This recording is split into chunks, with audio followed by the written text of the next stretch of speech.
अगर आपको डायबिटीज़ है और इसके लिए आप चाहे कोई भी ट्रीटमेंट लेते हो, चाहे वो एलोपैथिक ट्रीटमेंट हो, आयुर्वेदिक हो, होम्योपैथिक हो, नेचुरोपैथिक हो या और कोई भी, पर अगर इनके साथ आप इन कुछ बातों का ध्यान रखेंगे तो आप अपने शुगर को बेहतर तरीके से कंट्रोल कर पाएंगे और डायबिटीज़ को अच्छी तरीके से मैनेज कर पाएंगे।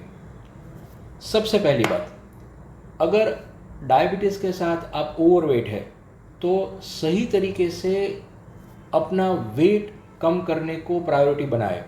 अगर आपका वेट 5 किलोग्राम तक भी कम होता है तो आपकी इंसुलिन सेंसिटिविटी बहुत अच्छी होगी और आपका शुगर लेवल कंट्रोल होगा।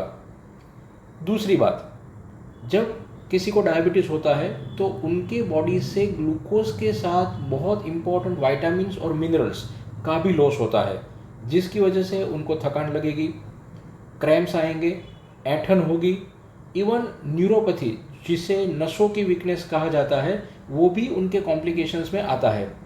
तो ये सब चीज़ों को प्रिवेंट करने के लिए या ट्रीट करने के लिए आपको इम्पॉर्टेंट विटामिन्स और मिनरल्स ज़रूर लेने चाहिए। खास करके विटामिन बी कॉम्प्लेक्स, उसमें भी विटामिन B12 बहुत ज़रूरी है, जो आपकी नर्वस वीकनेस जो आएगी उसे कंट्रोल करेगा। इसके अलावा आपको विटामिन D3 लेना चाहिए। विटामिन D3 आपकी ओवरऑल इम्यूनिटी को बढ़ाएगा और जिसकी वजह से आपकी सेल्यूलर इंसुलिन सेंसिटिविटी अच्छी होगी, उसका फंक्शन बढ़ेगा और आपका शुगर लेवल कंट्रोल में रहेगा। कैल्शियम और मैग्नीशियम, ये दो इम्पॉर्टेंट मिनरल्स आपके मसल्स की थकान को दूर करेंगे, क्रैम्प्स को दूर करेंगे, जो ऐंठन आती है उसे दूर करेंगे। और एक अमेरिकन जर्नल के हिसाब से, उनके रिसर्च के हिसाब से ये देखा गया है कि अगर किसी में मैग्नीशियम की डेफिशिएंसी है तो उनमें डायबिटीज़, खास करके टाइप 2 डायबिटीज़ होने की पॉसिबिलिटीज़ बढ़ जाती है। तो ये मिनरल बहुत इंपॉर्टेंट है। इसके साथ डायबिटीज़ के पेशेंट्स में अक्सर विटामिन C की डेफिशिएंसी देखी जाती है, जो भी आपकी इम्यूनिटी को अच्छी तरीके से बढ़ाता है। तो जैसे आपकी इम्यूनिटी नॉर्मल होती है तो आपकी सेल्यूलर एक्टिविटी अच्छी रहेगी, जिसकी वजह से आपकी इंसुलिन की सेंसिटिविटी अच्छी होगी, जिससे आपका डायबिटीज़ कंट्रोल में रहेगा, शुगर लेवल बेहतर बनेगा। इसके अलावा कुछ ट्रेस मिनरल्स जैसे कि कॉपर, क्रोमियम, जिंक, ये सभी उचित मात्रा में अगर आप लेते हैं तो डेफिनेटली वो आपके शुगर लेवल को कंट्रोल करने में हेल्प करेगा। ये सारे विटामिन्स, मिनरल्स या तो आप नेचुरल फूड से कंज्यूम कर सकते हैं या सप्लीमेंट ले सकते हैं। तो इस बात का आप कोई भी ट्रीटमेंट करते हो ज़रूर ध्यान रखें। खाने में खास करके मैं कहूँ, मीठा तो डेफिनेटली आप कंट्रोल करेंगे। बाहर का खाना, bakery items, aerated drinks, alcohol, fatty food, ये बिल्कुल कंट्रोल करेंगे। पर एक ज़रूरी चीज़, अगर पॉसिबल है तो आप मिल्क पीना बंद कर दीजिए या कम कर दीजिए। इससे भी आपके शुगर में डेफिनेट आपको इम्प्रूवमेंट मिलेगा, आपके डायबिटीज़ में आपको फ़ायदा दिखेगा।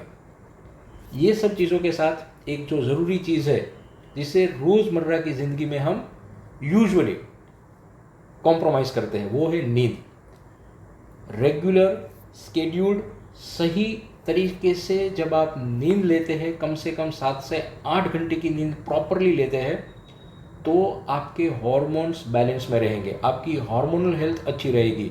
आपका स्ट्रेस हार्मोन जो कॉर्टिसोल है वो आपकी इंसुलिन की सेंसिटिविटी को कम करता है। तो ये जब आप अच्छी नींद लेते हैं तो डेफिनेटली इसमें आपको इम्प्रूवमेंट दिखेगा। तो ठीक से, अच्छी तरीके से सोइए। Exercise which is very important, क्योंकि डायबिटीज़ में आपके ब्लड में ग्लूकोज का लेवल ज़्यादा रहता है। जब आप एक्सरसाइज करते हैं तो मसल्स ये ग्लूकोज को यूटिलाइज करता है। तो एक्सरसाइज को अपने डेली रूटीन का पार्ट ज़रूर बनाइए। खास करके खाने के आधे घंटे के बाद ऐसे कुछ एक्सरसाइज कि जो आप रोज़मर्रा की ज़िंदगी में इनकॉर्पोरेट कर सके, जिसे आप रोज़मर्रा की ज़िंदगी में शामिल कर सके।